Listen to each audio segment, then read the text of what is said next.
Evening টাইমে কিন্তু কম বেশি প্রত্যেকেরই একটু স্ন্যাক্স আইটেম খেতে ইচ্ছা করে, একটু তেলে ভাজা, একটু ভাজাভুজি, এগুলো হলে কিন্তু একটু মন্দ হয় না। তাই তোমাদের কথা মাথায় রেখেই কিন্তু আমি আজকে তেল ছাড়া পেঁয়াজি বানিয়ে দেখাবো, যেটা কিন্তু খেতে দুর্দান্ত হবে, একদম দোকানের মতো মুচমুচে আর হেলদিও।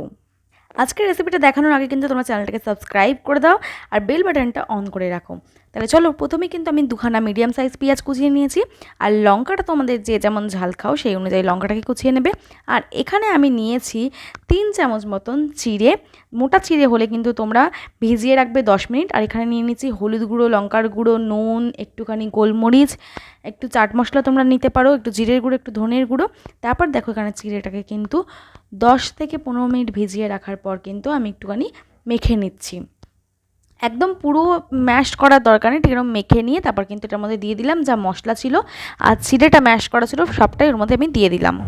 তারপর এখানে বেসনটা অল্প অল্প করে অ্যাড করব। এখানে কোনো রকম জল দেবো না, যেহেতু চিড়েটা জলে ভেজানো ছিল, তার মধ্যে একটা জল রয়েছে। আর বেসনটা দিয়ে কিন্তু একদম শুকনো শুকনো করে মাখতে হবে, না হলে কিন্তু এটা করা যাবে না। পেঁয়াজি করার সময় কিন্তু জল দেওয়া যাবে না। আর এখানে পেঁয়াজটা আমার একটু পাতলা হয়ে গেছে, তোমরা আরেকটু মোটা মোটা করে কাটার চেষ্টা করবে। দেখো আমার পরে আরেকটু বেসন লেগেছে, একদম টাইট টাইট করে মেখে নেবো ভালো করে। নেওয়ার পর কিন্তু দেখো এরকম চ্যাপটা চ্যাপটা করে দেখে নেবে যে জিনিসটা বাইন্ডিং ঠিকঠাক হচ্ছে কি না। দেখলেই তোমরা বুঝতে পারবে যে ঠিকঠাক বাইন্ডিং হয়েছে। দেখো আমি এখানে একটুখানি চ্যাপটা চ্যাপটা করে দেখে নিচ্ছি, ঠিক এই রকম পজিশনে আসলেই বুঝে যাবে যে এটা পুরো একদম রেডি হয়ে গেছে করার জন্য। চলো এবার দেখিয়ে দিই কীভাবে করব। আমি এখানে এয়ার ফ্রায়ারে কিন্তু 1 মিনিট 180 ডিগ্রিতে 1 মিনিট প্রিহিট করে নিচ্ছি। আমি কিন্তু এখানে 1 মিনিট প্রিহিট করে নিচ্ছি। তোমরা কিন্তু এরকমভাবে আরও অনেক কিছু স্ন্যাক্স আইটেম বানাতে পারো। তোমরা যদি এটা ছাড়া অন্য কোনো কিছু স্ন্যাক্স আইটেম দেখতে চাও তাহলে আমাকে অবশ্যই কমেন্ট করে জানাবে, আমি তোমাদেরকে সেই স্ন্যাক্স আইটেমটা করে দেখানোর চেষ্টা করব। দেখো 1 মিনিট প্রিহিট হয়ে গেছে, তারপর কিন্তু জাস্ট আমি অয়েল একটু ব্রাশ করে দেবো।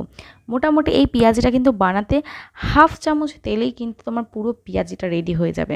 আর সেটা কিন্তু খুব হেলদি, কারণ নর্মালি আমরা পেঁয়াজি ভাজতে কিন্তু অনেকটা পরিমাণ তেল লাগে, ছাকা তেলে ভাজতে হয়। তো সেখানে এগুলোর কোনো দরকারই পড়ছে না। এটা খুবই হেলদি, তোমাদের খেলে ওয়েটও বাড়বে না। যারা ওয়েট লস করার চেষ্টা করছো কিন্তু সন্ধ্যাবেলায় কী খাবো বুঝে উঠতে পারছো না, তাদের জন্য এটা খুবই ভালো হবে।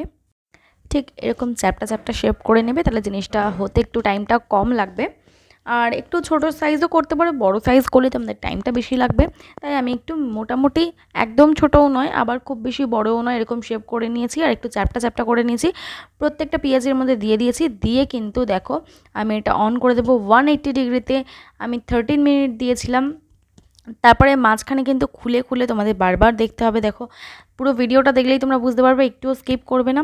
দেখো 10 মিনিট হয়ে গেছে, 10 মিনিট পর কিন্তু আমি একবার চেক করে নিচ্ছি যে কতটা কি হলো। দেখো এখানে হালকা হালকা কালার ধরতে শুরু করেছে, আমি আবার বন্ধ করে দিলাম। আবার কিছুক্ষণ পর আমি খুলে দেখে নেব যে কতটা কি হয়েছে।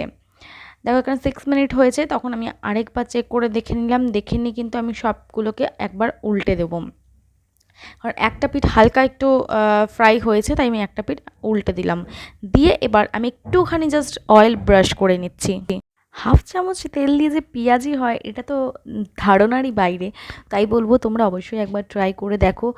এইটুকু বলতে পারি তোমরা নিরাশ হবে না, যথেষ্ট ভালো খেতে হয়, যেমন পেঁয়াজি খেতে হয় দোকানে ঠিক সেরকমই খেতে হবে। তাহলে কেন বেকার তেল দিয়ে বলো তো আমরা পেঁয়াজি ভেজে খাবো, যেটা স্বাস্থ্যের জন্য আমাদের ক্ষতিকর। দেখো এখানে কালারটা চেঞ্জ হয়েছে, আর 3 মিনিট বাকি রয়েছে, কিন্তু আমার পরে আরেকটু টাইম লেগেছিল করতে। দেখো আরেকটুখানি তেল ব্রাশ করে দিচ্ছি আমি। এটা কিন্তু একদমই 1/2 চামচ তেলে, তোমরা বুঝতেই পারছো ব্রাশ করতে কিন্তু এমন কিছু তেল লাগে না। তাই দেখো এখানে 1 মিনিট বাকি রয়েছে, এবার অফ হয়ে গেছে। এবার আমি বের করে একটু দেখে নিচ্ছি, দেখো মোটামুটি বেশ ভালোই হয়ে গেছে। তারপর কিন্তু আমি এখানে আরও 2 মিনিট 3 মিনিট মতন দিয়েছিলাম, তোমরা সেটা একটু চেক করে নেবে কতক্ষণে হচ্ছে। দেখো ফাইনাল হচ্ছে, আমাদের রেডি হয়ে গেছে পেঁয়াজি। এবার তোমরা এরকম গরম গরম করে সার্ভ করো, বাড়ির সবাই তো খুশি হয়ে যাবে, বুঝতেও পারবে না তেল ছাড়া।